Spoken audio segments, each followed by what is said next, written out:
شگون حیات بن گیا جاتی قضا کا عکس، آج آئینے میں سمٹا پھر زندگی کا عکس۔ وہ گیا دم گیا پھر تھم گیا وہ رقص، چور چور کر گیا ہر میکدے کا عکس۔ بھیگے جو بارشوں میں تو حسرت سے روئے وہ، یادوں کے بلبلوں میں تھا کچھ ماضیوں کا عکس۔ تھمی جو بارش آنسوؤں کی تم ملے نہ ہم، راہ فلک تک لے گیا قوس قزح کا عکس۔ کبھی آشنانے اجنبی پہ توڑے تھے جو ستم، ہے شہر کی ویرانیوں میں کسی بد دعا کا عکس۔ اپنے ہی بے ایمان تھے الزام دے گئے، کس کس شہر نہ جائے گا ان تہمتوں کا عکس۔ روئی ہے آج رات بھی لے لے کے اس کا نام، آیا ہے نظر چاند کو پانی میں کس کا عکس۔ جگنو بھی سو گئے تو کوئی رہنما نہیں، دکھتا ہے شب اندھیر میں پھر کب کسی کا عکس۔ عورت عورت عورت، بری اچھی بے وفا باوفا، ایسی ویسی اور خدا معلوم کیسی کیسی۔ ہر ملک اور ہر زمانے میں بڑے بڑے مفکروں نے عورت کے بارے میں کوئی نہ کوئی رائے ضرور قائم کی ہے۔ کوئی صاحب اس کے حسن پر زور دے رہے ہیں تو کوئی اس کی پارسائی اور نیک سیرتی پر مصر ہیں۔ ایک صاحب کا خیال ہے کہ خدا کے بعد عورت کا مرتبہ ہے، تو دوسرے صاحب اسے شیطان کی خالہ بنانے پر تلے ہیں۔ ایک صاحب فرماتے ہیں ایک دھوکے باز مرد سے ایک دھوکے باز عورت زیادہ خطرناک ہوتی ہے، جیسے کوئی یہ کہے کہ ایک کالے مرد سے کالی عورت زیادہ کالی ہوتی ہے۔ کس قدر شاندار بات کہی ہے کہ بس جھوم اٹھنے کو جی چاہتا ہے۔ اور مزے کی بات تو یہ ہے کہ جتنا مردوں نے عورت کو سمجھنے کا دعویٰ کیا ہے، اتنا عورتوں نے مردوں کے متعلق کبھی کوئی قول اپنی عقل سے نہیں کہا۔ مردوں نے کہا مرد ظالم ہوتا ہے، وہ چپ چاپ ظلم سہنے لگی۔ مردوں نے کہا عورت تو ڈرپوک ہوتی ہے، وہ چوہیا تک سے ڈرنے لگی۔ پھر فرمایا وقت پڑے تو عورت جان پر کھیل جاتی ہے، بس پھٹ سے جان پر کھیل گئی۔ ماں کی مامتا کا ساری دنیا ڈھول پیٹتی ہے، باپ کی باپتا کا رونا تو کوئی نہیں روتا۔ عورت کی عزت لٹ سکتی ہے، مرد کی نہیں لٹتی۔ شاید مرد کی عزت ہی نہیں ہوتی جو لوٹی کھسوٹی جا سکے۔ عورت کے حرامی حلالی بچہ ہوتا ہے، مرد کے کچھ نہیں ہوتا۔ صدیوں سے عورت کے سر ایسے اوٹ پٹانگ الزام تھوپ کر مفکرین اسے بوکھلانے کی کوشش کرتے آئے ہیں، یا تو وہ اسے آسمان پر چڑھا دیتے ہیں یا کیچڑ میں چٹک دیتے ہیں، مگر برابر کھڑا کرتے ہوئے ان کا دم نکلا جاتا ہے۔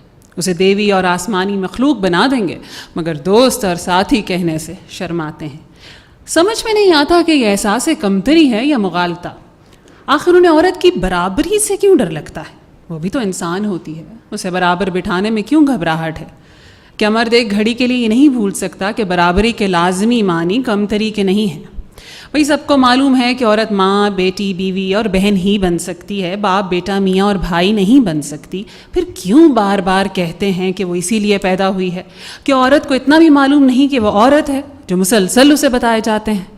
یا شاید مرد جانتے ہیں کہ ماں اور بیوی بننا لوہے کے چنے چبانا ہے، اس لیے عورت کے دماغ میں ٹھوکے جاتے ہیں کہ وہ بنی اسی مصرف کے لیے ہے، اسی پر اسے فخر کرنا چاہیے کہ یہی اس کا عہدہ ہے۔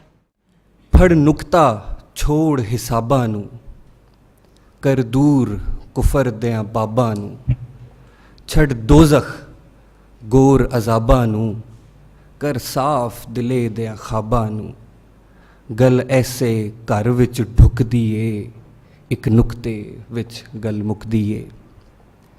کہندے نے جی اگے ایویں متھا زمین کسائی دا، پا لمہ محراب دکھائی دا، پڑھ کلمہ لوک ہسائی دا، دل اندر سمجھ نہ لائی دا، کدی بات سچی بھی لکدی اے ایک نکتے وچ گل مکدی اے۔ یہ جی آگے کہندے نے جی مولویاں نوں تھوڑا جا کئی حاجی بن بن آئے جی، گل نیلے جامے پائے جی، حج ویچ ٹکے لے کھائے جی، بھلا اے گل کیویں پائے جی، ਕਦੀ ਸੱਚੀ ਗੱਲ ਵੀ ਲੁਕਦੀ ਏ, ਇੱਕ ਨੁਕਤੇ ਵਿੱਚ ਗੱਲ ਮੁੱਕਦੀ ਏ। ਇੱਕ ਜੰਗਲ ਬਹਿਰੀ ਜਾਂਦੇ ਨਹੀਂ, ਇੱਕ ਦਾਣਾ ਰੋਜ਼ ਲੈ ਖਾਂਦੇ ਨਹੀਂ, ਬੇਸਮਝ ਵਜੂਦ ਥਕਾਂਦੇ ਨਹੀਂ, ਘਰ ਆਵਣ ਹੋ ਕੇ ਮੰਨਦੇ ਨਹੀਂ, ਐਵੇਂ ਚਲਿਆਂ ਵਿੱਚ ਜਿੰਦ ਸੁੱਕਦੀ ਏ, ਇੱਕ ਨੁਕਤੇ ਵਿੱਚ ਗੱਲ ਮੁੱਕਦੀ ਏ। ਤੇ ਜੀ ਬਾਬਾ ਬੁੱਲੇ ਸ਼ਾਹ ਇੱਥੇ ਖ਼ਤਮ ਕਰਦੇ ਨੇ, ਫੜ ਮੁਰਸ਼ਦ ਅਬਦ ਖੁਦਾਈ ਹੋ, ਵਿੱਚ ਮਸਤੀ ਬੇਪਰਵਾਹੀ ਹੋ, ਬੇਖਵਾਹਿਸ਼ ਬੇਨਵਾਈ ਹੋ, ਵਿੱਚ ਦਿਲ ਦੇ ਖੂਬ ਸਫਾਈ ਹੋ, ਬੁੱਲਾ ਬਾਤ ਸੱਚੀ ਕਦੋਂ ਰੁਕਦੀ ਏ, ਇੱਕ ਨੁਕਤੇ ਵਿੱਚ ਗੱਲ ਮੁੱਕਦੀ ਏ।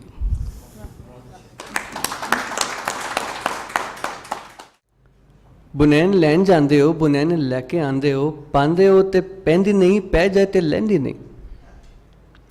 ਬੁਨੈਣ ਲੈਣ ਜਾਂਦੇ ਹੋ, ਬੁਨੈਣ ਲੈ ਕੇ ਆਉਂਦੇ ਹੋ, ਪਾਉਂਦੇ ਹੋ ਤੇ ਪੈਂਦੀ ਨਹੀਂ, ਪੈ ਜਾਏ ਤੇ ਲੈਂਦੀ ਨਹੀਂ, ਤੇ ਲੈ ਜਾਏ ਤੇ ਦੂਜੀ ਵਾਰੀ ਪਾਣ ਜੋਗੀ ਰਹਿੰਦੀ ਨਹੀਂ। ਤੇ ਬੁਨੈਣ ਮੇਰੀ ਵਧੀਆ, ਬੁਨੈਣ ਮੇਰੀ ਟੱਪ ਦੀ, ਵੱਡਿਆਂ ਨੂੰ ਪੂਰੀ ਆਵੇ ਨਿੱਕਿਆਂ ਦੇ ਨਾਪ ਦੀ, ਤੇ ਚੀਜ਼ ਹੋਵੇ ਅਸਲੀ ਤੇ ਮੂੰਹ ਪਈ ਬੋਲਦੀ। ਚੀਜ਼ ਹੋਵੇ ਅਸਲੀ ਤੇ ਮੂੰਹ ਪਈ ਬੋਲਦੀ, ਧੁੱਪ ਨਾਲੋਂ ਗੋਰੀ ਲੱਗੇ ਰੱਸੀ ਉੱਤੇ ਡੋਲਦੀ। ਤੇ ਜਿੰਨੇ ਵਰੇ ਚਾਹੋ ਤੁਸੀਂ ਇਸ ਨੂੰ ਹੰਡਾ ਲਓ, ਫਿਰ ਭਾਵੇਂ ਬੱਚਿਆਂ ਦਾ ਜਾਂਗੀਆ ਬਣਾ ਲਓ।